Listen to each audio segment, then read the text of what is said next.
السلام علیکم دوستو، ویلکم ٹو مائی چینل علی آتش ناولز آفیشیل۔ آئی ہوپ آپ سب لوگ ٹھیک ہوں گے۔ آج ہم مسٹر ڈوڈ کی 78 ایپیسوڈ کے ساتھ حاضر ہیں۔ آپ لوگ چینل کو ویڈیو کی شروعات سے پہلے سبسکرائب کر لیں، بیل آئیکن کے بٹن کو بھی پریس کر لیں۔ پھر چلیں گے آج کی قسط کی طرف۔ وہ دو آزاد پرندے تھے جو اندھیروں کا سفر ایک دوسرے کا ہاتھ تھام کر رہے تھے۔ ان کا رخ ان اوپن ایریا ریسٹورنٹ کی جانب تھا جن کی ٹیبلز پہ چھتریاں لگی تھیں۔ آسمان سے اترتا غبار ان پہ ٹھہرتا اور پھر قطروں کی صورت بہہ جاتا۔ ریان کا ہاتھ اس کی کمر پہ تھا، ایک ٹیبل جس پہ کانچ کے باریک سے گلاس نما گلدان میں سرخ پھول لگا تھا اور موم بتی جل رہی تھی۔ اس نے جاسیہ کا ہاتھ اپنے ہاتھ میں پکڑا، جیسے شہزادی کا ہاتھ شہزادہ تھام لے، اور وہ شہزادی جس پہ جادو کا اثر تھا دیکھتے ہی دیکھتے حسین ہو گئی۔ اس کا روپ بدل گیا اور لباس فراق کی صورت ڈھل گیا، ایسا فراق جس پہ ستارے چنے تھے اور چاند اس کا تاج بن گیا۔ ریان اس کا شہزادہ تھا جس کے پاس یہ حق تھا کہ وہ جاسیہ کے ہاتھ کو چوم سکتا تھا۔ اس نے جاسیہ کے ہاتھ کی پشت کو چوما اور اسے ٹیبل پہ اپنے سامنے بٹھا لیا۔ کورا دھواں ان کے گرد رقص کرنے لگا۔ وہ دونوں ٹیبل پہ کہنیاں جما کر ایک دوسرے کی آنکھوں کو تکنے لگے تھے۔ پیرس کا ہر شور اور بولیاں ان کے پسے پشت چلی گئی تھیں۔ ریان جینز کی پینٹ اور میرون اونی شرٹ میں ملبوس جیکٹ پہنے ہوئے تھا۔ اس کے بال ماتھے پہ بکھرے تھے، ان کے سرے خمدار تھے۔ وہ اپنی روشن آنکھوں سے اپنی شہزادی کو دیکھ رہا تھا۔ اس کی آنکھوں میں جلتی موم بتی جیسی چمک تھی۔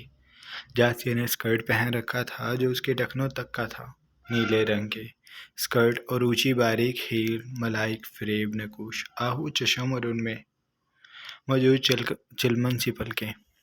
باریک لبوں پہ لپ گلوز لگا تھا اور آنکھوں پہ ہلکا سا میک اپ تھا۔ ریان لائنر کی دھاڑ نے اس کی آنکھوں کو مزید واضح کر دیا تھا۔ سفید رنگت میں گلاب رنگ گھل گیا تھا۔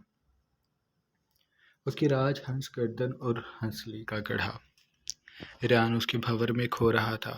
ہوٹل کا بیرا جب ان کے قریب آیا تو محبتوں کا پھسو ٹوٹ گیا۔ ریان نے اسے دیکھا اور کھانے کا آرڈر دے دیا۔ کچھ دیر میں کھانا آ گیا تھا۔ جاسیہ نے جب پیرس کے مشہور لوازمات کو دیکھا تو اس کا دل اوب گیا۔ وہ دیکھنے سے ہی اچھے نہیں لگ رہے تھے۔ میں یہ نہیں کھاؤں گی، اس نے سر نامے ہلا کر گندا سا منہ بنا کر کہا تھا۔ ریان مسکرایا، کھا کر تو دیکھو، اچھا نہ لگے تو مت کھانا، وہ اصرار کرتے لہجے سے بولا تھا۔ جاسیہ اسے انکار نہ کر سکی، اسے مجبوراً کھانا پڑا، لیکن وہ اتنا بد ذائقہ ہرگز نہ تھا جیسا جاسیہ نے سوچا تھا۔ وہ اس کا ساتھ دینے لگی تھی۔ ان کا کھانا جیسے ہی مکمل ہوا وہ دونوں اٹھ کر پھر سے فٹ پاتھ پہ آ گئے۔ ریان سرمئی سڑک کے کنارے کنارے چل رہا تھا۔ بازار روشن تھے۔ پیرس جاگتی آنکھوں سے رات کو دیکھ رہا تھا۔ اس کی آنکھوں میں نیند کا خمار کہیں بھی نہ تھا۔ ریان اب ان تنگ گلیوں کی جانب چل دیا تھا جہاں نیم اندھیر تھا۔ وہاں پہ فاصلوں پہ مختلف اشیاء کی دکانیں تھیں۔ جاسیہ نے وہاں سے کچھ خاص خریدا نہیں تھا۔ ریان نے کہا بھی تھا کہ وہ لے لے، لیکن اس نے گھر والوں کے لیے کچھ چیزیں لیں لیکن اپنے لیے کچھ بھی نہ لیا۔ وہ دونوں ابھی دکان سے سامان لے کر آگے بڑھے ہی تھے کہ ریان کو اپنے اوپر قطرے گرتے محسوس ہوئے۔ اس نے آسمان کو دیکھا جس کے پیندے سے پانی ٹپ ٹپ کرتا اب ان پہ گر رہا تھا۔ اس نے جاسیہ کو دیکھا تو اس نے عجلت سے اسے ایک دکان کے شٹر کے نیچے کھڑا کر دیا۔ سوچنا بھی مت۔ اس نے جاسیہ کو گھورا تھا۔ جاسیہ کا منہ بن گیا۔ اس نے سینے پہ ناراضی سے ہاتھ باندھ لیے اور رخ موڑ لیا۔ ریان نے اس کی ناراضی کو اس معاملے میں اہمیت نہیں دی تھی۔ وہ متلاشی نگاہوں سے ادھر ادھر دیکھ رہا تھا۔ پھر اسے وہ مل گیا جس کی اسے تلاش تھی۔ ریان نے کچھ قدم آگے گیا، پھر جب وہ واپس آیا تو اس کے ہاتھ میں چھتری تھی۔ آؤ، اس نے چھتری کھول کر جاسیہ کو کہا۔ جاسیہ ناراض سے قدم اٹھاتی اس کے پاس آئی تو ریان نے اسے اپنے بے حد قریب کر لیا۔ اس کا ہاتھ ایک بار پھر اس کی کمر پہ تھا۔ وہ اسے بارش سے بچانے کی ہر ممکن کوشش کر رہا تھا۔ جاسیہ نے برستی بارش اور اس غربت کو محسوس کیا تو اسے بارش میں نہانے سے زیادہ یہ دلکش لگا۔ وہ ریان کے سینے پہ ہاتھ رکھ کر اس سے اور لپٹ گئی۔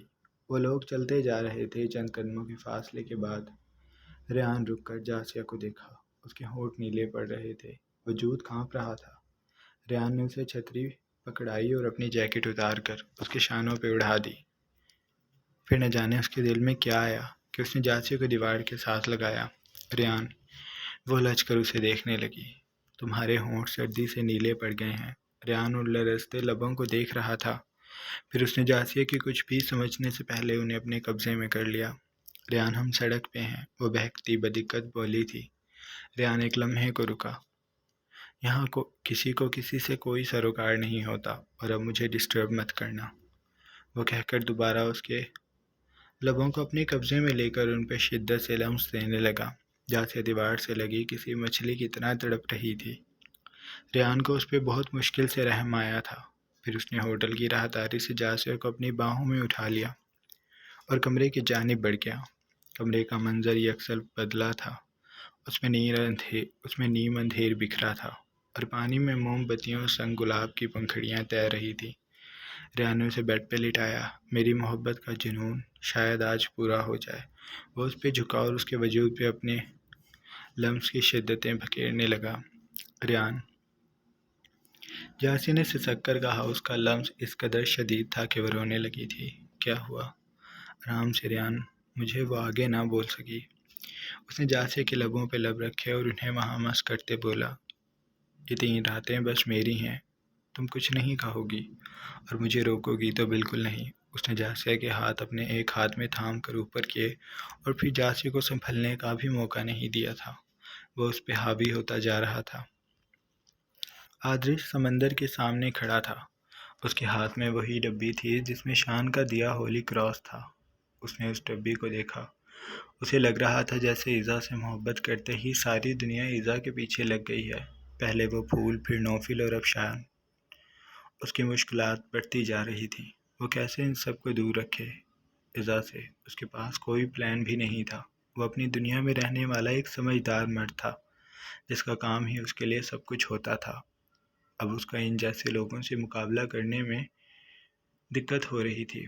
اسے لگا تھا کہ زندگی ایزا کی محبت مل جانے کے بعد آسان ہو جائے گی، لیکن یوں لگتا تھا جیسے ایزا کے ماننے کے فوراً بعد ہی پوری دنیا اس کے پیچھے لگ گئی ہے۔ وہ بس انہیں دور کرنا چاہتے ہیں۔ آدرش نے گہرا سانس لیا۔ لیکن اب میں ایزا کو خود سے دور نہیں جانے دے سکتا، اس نے خود سے کہا اور ڈبی کو پوری قوت سے اچھال دیا۔ وہ پانی میں جا کر گر گئی اور اپنا وجود کھو بیٹھی۔ آدرش کچھ دیر وہاں کھڑا رہا، پھر وہ واپسی کے لیے پلٹ گیا تھا۔ اگلے 2 روز اور آتے ہیں۔ ریان نے اسے پوری کوشش کی کہ پیرس کی ہر وہ جگہ دکھا دے جو مشہور ہیں۔ اسے ایک ایک چیز دکھانے کے ساتھ ساتھ اس کے بارے میں بھی بتا رہا تھا۔ جاسیہ دلچسپی سے سب کچھ سن رہی تھی۔ وہ زیادہ تر ہوٹل سے باہر ہی رہتے تھے۔ یہ 2 دن کیسے گزر گئے جاسیہ کو پتہ بھی نہ چلا تھا۔ اس دوپہر وہ ریان کے ساتھ لنچ کے لیے باہر آئی ہوئی تھی۔ وہ اوپن ایریا ریسٹورنٹ میں بیٹھے لنچ کر رہے تھے۔ جب جاسیہ کو لگا جیسے کوئی اسے دیکھ رہا ہے، اس نے ادھر ادھر دیکھا لیکن اسے کوئی بھی دکھائی نہ دیا۔ اس نے سر جھٹک دیا۔ وہ دوبارہ اپنے لنچ کی جانب متوجہ ہو گئی تھی۔ جب انہوں نے لنچ کر لیا تو ریان کھڑا ہو گیا۔ میں بل پے کر آیا، مجھے ہاتھ بھی دھونے ہیں، تم ادھر ہی بیٹھو۔ جاسیہ نے سر ہلایا تو ریان چلا گیا۔ وہ ٹیبل پہ رکھے اپنے موبائل کی جانب متوجہ تھی کہ کوئی ایک دم سے اس کے سامنے آ کر بیٹھ گیا۔ جاسیہ نے چہرہ اٹھا کر دیکھا۔ اسے لگا تھا ریان ہوگا، لیکن وہ کوئی اور تھا۔ دیو جیسی قامت، کاندھوں تک کے گھنگھرالے بال، بڑی بڑی عجیب سی آنکھیں اور موٹے پھیلے ہوئے لب جو مسکرا رہے تھے، وہ بہت بھدے لگ رہے تھے۔ جاسیہ کی گردن کی پشت کے بال کھڑے ہو گئے۔ اس کا سانس رک گیا تھا۔ اس سامنے بیٹھے عجیب حلیے والے نے اس کا ہاتھ پکڑنا چاہا تو جاسیہ تیزی سے پیچھے ہوئی۔ وہ کھڑی ہو گئی تھی۔ وہ اونچی قامت والا بھی کھڑا ہو گیا۔ وہ اسے کچھ کہہ رہا تھا۔ جاسیہ کا دل ہولنے لگا۔ وہ جلدی سے پلٹی اور تقریباً بھاگنے لگی۔ وہ یہ نہیں دیکھ رہی تھی کہ کس سمت جو بھاگ رہی ہے، وہ بس بھاگتی جا رہی تھی۔ کبھی پیچھے دیکھتی اور اسے اپنے تعاقب میں آتے دیکھ وہ پھر سے بھاگنے لگتی۔ اس کی رفتار تیز تھی، وہ بے دھیانی میں بھاگتی ایک دم سے کسی سے ٹکرائی اور لڑکھڑا گئی۔ وہ سڑک پہ گر گئی تھی۔ جاسیہ نے اپنی کوہنی مسلی اور چہرہ اٹھا کر دیکھا تو آنکھوں کی پتلیاں ٹھہر گئیں۔ اس کے سامنے جو کھڑا تھا اس کی جاسیہ کو امید نہیں تھی۔ وہ یک ٹک بس اسے دیکھنے لگی، اسے اٹھنے کا بھی ہوش نہیں رہا تھا۔ تبھی اس کی سماعت سے ریان کی آواز ٹکرائی۔ اس نے گردن موڑ کر پیچھے دیکھا، وہ اسے ہی دیکھ رہا تھا۔ اس کی رفتار تیز تھی، وہ لوگوں کو پیچھے دھکیلتا اس تک آ رہا تھا۔ وہ جیسے ہی اس کے پاس پہنچا اس نے جاسیہ کو اٹھایا۔ کہاں جا رہی تھی؟ اس کا سانس پھولا ہوا تھا۔ جاسیہ نے ریان کے پیچھے دیکھا، وہ شخص اب کہیں بھی نہ تھا۔ وہ آدمی، پھر جاسیہ نے اپنے حکم میں دیکھا۔ ریان نے بھی تبھی وہاں دیکھا تو اس کا ماتھا ٹھنکا۔ سونیا نے بھی تبھی ان کو کچھ فاصلے سے گردن موڑ کر دیکھا تھا۔ اس کا چہرہ بالکل سپاٹ تھا۔ پھر اگلے ہی لمحے وہ سامنے دیکھتی لوگوں کے رش میں کھو گئی۔ ریان کے سینے سے جاسیہ لپٹی تو اسے ہوش آیا۔ کہاں جا رہی تھی؟ میرے پیچھے، وہ اسے ڈرے ہوئے لہجے سے بتانے لگی۔ ریان سن اسے رہا تھا لیکن اس کی نظریں اسی رش میں گڑی تھیں جس میں سونیا ابھی غائب ہوئی تھی۔ کوئی ہپی ہوگا، تم پریشان نہ ہو، اب وہ نہیں آئے گا۔ ریان نے اس کے گرد بازو لپیٹ لیے تھے۔ اس کی نظریں ابھی پیچھے تھیں کہ اس کے بابا نے کہا تھا کہ سونیا امریکہ ہے، تو اب اچانک سے اس کے ذہن میں ایک دم سے ہی بہت سے سوالوں نے سر اٹھایا تھا۔ اس کا دماغ تیزی سے چلنے لگا تھا۔ کچھ تو گڑبڑ تھی۔ سونیا کا یوں مل جانا اتفاق تو نہیں تھا، ریان نے سوچا تھا۔ دھوپ اور پیرس پہ بکھری دوپہر باسی ہونے لگی تو وہ جاسیہ کو لے کر پلٹ گیا تھا، لیکن اس کے ذہن سے سونیا نہیں نکل رہی تھی۔ وہ یہاں کیوں تھی اور اسی جگہ جہاں جاسیہ اور ریان موجود تھے؟ ان کا 3 دن کا ٹور ختم ہو گیا تھا اور جس طرح ختم ہوا تھا اس بات نے ریان کو ڈسٹرب کر دیا تھا۔ وہ لوگ پاکستان لوٹ آئے تھے لیکن ریان کے ذہن سے سونیا نہیں نکل رہی تھی۔ پاکستان پہنچتے ہی اس نے اپنے بابا سے بات کی، تمہارا ٹور کیسا رہا؟ وہ ٹیرس پہ کھڑا تھا، جاسیہ کمرے میں سو رہی تھی۔ اس کے بابا نے پوچھا تو ریان نے گہرا سانس لیا۔ شروعات اچھی تھی لیکن اختتام اچھا نہیں تھا۔ دوسری جانب اس کے بابا نے ناسمجھی سے کہا، کیا مطلب؟ بابا سونیا کہاں ہے اس وقت؟ اس نے پوچھا تو اس کے بابا نے فوراً کہا، بابا سونیا کہاں ہے اس وقت؟ اس نے پوچھا تو اس کے بابا نے فوراً کہا، وہ امریکہ ہے۔ ریان نے ایسے سرنامے ہی لایا جیسے اس کے بابا اس کے سامنے ہوں۔ وہ پیرس تھی ڈیڈ۔ اس کے بابا چند لمحے کچھ نہ بول سکے۔ یہ تم کیا کہہ رہے ہو؟ ڈیڈ میں سچ کہہ رہا ہوں، میں نے اسے خود دیکھا ہے، بلکہ جاسیہ نے بھی دیکھا۔ وہ ہمیں دیکھتے ہی پلٹ گئی اور پھر نہ جانے کہاں کھو گئی۔ لیکن اسد تو کہہ رہا تھا کہ وہ امریکہ ہے۔ ڈیڈ، وہ امریکہ نہیں ہے، پیرس ہے۔ اسد صاحب نے آپ سے جھوٹ بولا ہوگا، اس کے بابا نے جواب میں کہا۔ ریان، وہ مجھ سے کیوں جھوٹ بولیں گے؟ میں نے اتنی ڈیپلی پوچھا تھا، بلکہ اس نے میرے سامنے اس سے بات بھی کی تھی۔ وہ خود کہہ رہی تھی کہ وہ امریکہ ہے۔ ریان ماننے کو تیار نہیں تھا۔ سونیا جھوٹ بول رہی ہوگی، مجھے ایسا لگ رہا ہے جیسے وہ مجھے فالو کر رہی ہے۔ ریان جو کڑیاں ملا رہا تھا اب وہ اپنے بابا کو بتانے لگا۔ اس کے بابا نے اس کی پوری بات سنی، پھر وہ بولے، ریان، وہ اتنی لمبی چوڑی پلاننگ نہیں کر سکتی، تم شاید غلط سوچ رہے ہو۔ ریان نے بے بسی بھرا سانس لیا۔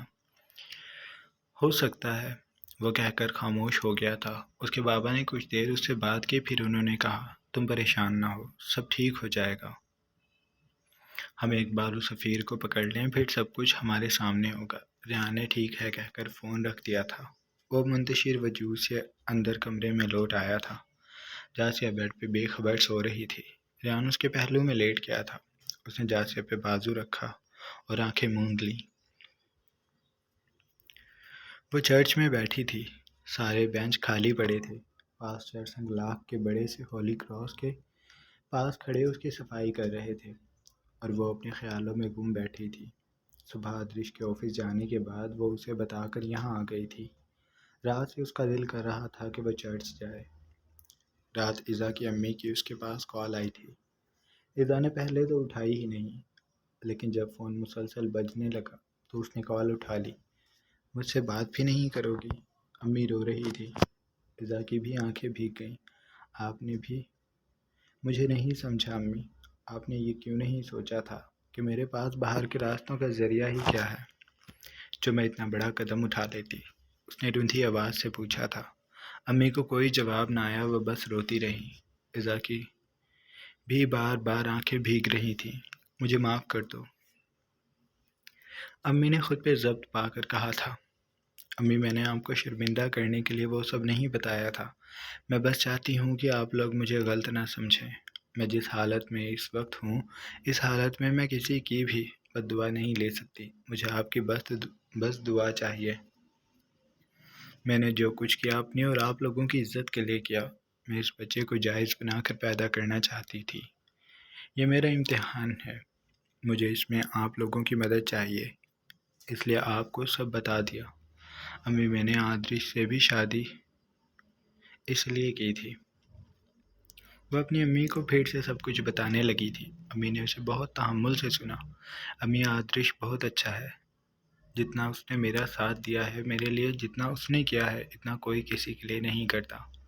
آج اگر میں سکون میں ہوں تو یہ سب آدرش کی وجہ سے ہے۔ آپ کو پتہ ہے، امی ابو کا علاج بھی وہی کروا رہا ہے۔ کوئی NGO والا اتنا نہیں کرتے۔ اسے لگتا ہے میں نے اس کی بات پہ یقین کر لیا ہے، لیکن میں جانتی ہوں یہ سب اسی نے کیا ہے۔ میں اسے پوچھوں گی تو وہ بالکل نہیں مانے گا۔ اذا اداسی سے مسکراتی اپنی امی کو سب کچھ بتا رہی تھی۔ اس کی امی اس انکشاف پہ شدید حیران ہوئی تھی۔ وہ اور شرمندہ ہو گئی تھی۔ امی بار بار اسے معافی مانگ رہی تھی۔ انہوں نے رات کو اپنے سارے گلے شکوے کر لیے تھے۔ اذا کا دل خوشی سے بھر گیا تھا۔ خدا نے اس کی سن لی تھی۔ اس کے ماں باپ کے دلوں سے اس کے لیے موجود ہر طرح کا میل نکال دیا۔ اذا رات سے کئی بار شکر ادا کر چکی تھی، لیکن پھر بھی اس سے رہا نہ گیا، اس لیے وہ چرچا گئی تھی۔ کوئی دیر وہاں بیٹھے رہنے کے بعد وہ اٹھی اور باہر آ گئی۔ وہ پیدل تھی۔ اس نے سوچا تھا ایسے واک بھی ہو جائے گی، کیونکہ چرچ زیادہ دور نہیں تھا۔ وہ بھی چرچ سے کچھ آگے ہی نکلی تھی کہ ٹھٹک گئی۔ اس نے گردن ترچھی کر کے سڑک کی دوسری جانب دیکھا تو اس کا دل سہم گیا۔ شان وہاں گاڑی میں بیٹھا اسے شیشہ نیچے کر کے دیکھ رہا تھا۔ اذا کو لگا جیسے وہ چل بھی نہیں پائے گی۔ وہ بھی بس اسے خاموش سرد نظروں سے دیکھتا رہا، پھر کچھ بھی کہے بغیر اس نے گاڑی سٹارٹ کر لی اور چلا گیا۔ اذا کا ماتھا ٹھنکا تھا۔ شان جیسے اسے دیکھ رہا تھا، اسے لگ رہا تھا جیسے اس کی زندگی میں اب جو مشکلات آئیں گی وہ لانے والا شان ہوگا۔ اس کا دل دھڑکنے لگا تھا۔ جب اس نے گھر کی طرف قدم اٹھایا تو وہ اب کی بار خاصے بوجھل اور بے دم سے تھے۔ یہ رات کا دوسرا پہر تھا۔ آدرش اس کے پہلو میں سو رہا تھا کہ تبھی اس کا موبائل تھر تھرانے لگا۔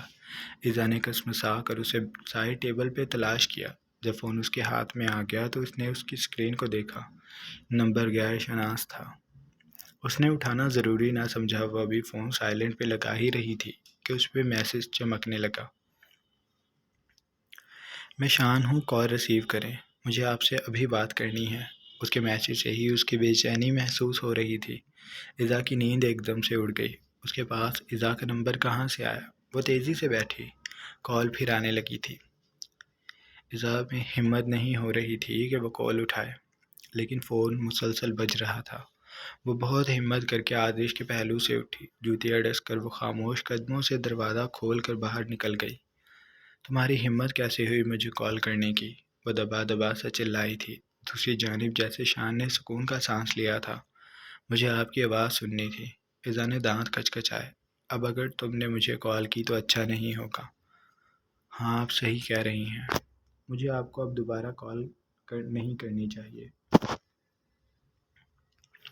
ہمیں اب ملنا چاہیے۔ اذا کا بس نہیں چل رہا تھا کہ وہ شان کی گردن اڑا دے۔ میں تمہاری شکل بھی نہیں دیکھنا چاہتی۔ مجھے تم سے شدید نفرت ہے۔ محبت بھی ہو جائے گی، وہ شانت لہجے سے بولا تھا۔ تمہاری غلط فہمی ہے۔ وہ طنزیہ مسکرائی تھی۔ یہ بات کی باتیں ہیں۔ ابھی میرا خیال ہے کہ ہمیں ملنے کے بارے میں پلان کرنا چاہیے۔ اذا کی بھم اوپر اٹھی۔ تمہیں ایسا کیوں لگ رہا ہے کہ میں تمہارے کہنے پہ تم سے ملنے آ جاؤں گی؟ شان چند لمحے خاموش رہا۔ میں آپ کو ایسے بلانا نہیں چاہتا تھا، لیکن یہ آپ کی اپنی مرضی ہے۔ اذا کو لگا جیسے وہ سانس بھی نہیں لے پائے گی۔ اسے اپنا دھڑ مفلوج ہوتا محسوس ہونے لگا۔ شان نے اپنی بات کے اختتام میں کہا، میں اپنے دوست کے بنگلے میں ٹھہرا ہوں، کل آپ کو لوکیشن بھیج دوں گا، اور مجھے یقین ہے کہ آپ مجھے نا امید نہیں کریں گی۔ اس نے کہہ کر فون بند کر دیا تھا۔ اذا جہاں کھڑی تھی وہیں کھڑی رہ گئی۔ باقی کی ماند رات اس کے لیے گزارنا بہت مشکل تھا۔ وہ بیڈ پہ گھٹنوں میں سر دے کر بیٹھ گئی۔ وہ بہت دیر تک اپنی سوچوں میں گھلتی رہی، پھر نہ جانے اس کی کب آنکھ کھل گئی۔ اسے آدرش نے چھو کر اٹھایا تھا۔ وہ اس کے قریب بیٹھا اسے پریشانی سے دیکھ رہا تھا۔ وہ شاید ابھی اٹھا تھا۔ رف پھولیے بکھرے بال، سبز خمار آلود آنکھیں۔ کیا ہوا ایزا؟ طبیعت ٹھیک ہے تمہاری؟ اس نے نرمی سے پوچھا تھا۔ ایزا نے غائب دماغی سے اس کی بات سنی۔ وہ اطراف میں دیکھنے لگی، پھر ذہن بیدار ہوا تو اسے یاد آیا کہ وہ ایسے کیوں بیٹھی ہے۔ ہاں میں ٹھیک ہوں۔ اس نے گہرا سانس بھر کر خود کو کمپوز کیا تھا۔ آدریش اس کی بات سے مطمئن نہ ہوا۔ پھر کیا کوئی اور بات ہے؟ تم مجھے پریشان لگتی ہو۔ ایزا نے سرنامے ہلایا۔ نہیں میں ٹھیک ہوں، کوئی پریشانی نہیں ہے، وہ کہہ کر رکی۔ پھر اس نے کچھ دیر بعد کہا، میں ابو کے پاس ہسپتال جاؤں گی آج۔ آدریش نے سر ہلایا۔ اس میں پوچھنے یا بتانے والی کون سی بات ہے؟ بس تم گاڑی لے جانا اور دھیان سے جانا۔ ایزا نے مسکرانے کی کوشش کی لیکن وہ مسکرا نہ سکی۔ آدریش اٹھ کے فریش ہونے چلا گیا تھا۔ ایزا نے اس کے جانے کے بعد پھر سے اپنا سر ہاتھوں میں تھام لیا تھا۔ وہ دکھ رہا تھا۔ اس پہ جیسے ہتھوڑے کی طرح شان کی باتیں لگ رہی تھی۔ جاری ہے۔ یہ تھی ہماری آج کی قسط۔ آئی ہوپ آپ کو اچھی لگی ہوگی۔ اگر آپ کو قسط اچھی لگی ہے تو آپ پلیز چینل کو سبسکرائب کر لیں، بیل آئیکن کے بٹن کو بھی پریس کر لیں۔ اگلی قسط جلد آئے گی اور آپ لوگ چینل کو لازمی سبسکرائب کر لیں پلیز۔ اپنا ڈھیر سارا خیال رکھیے گا۔ اللہ حافظ۔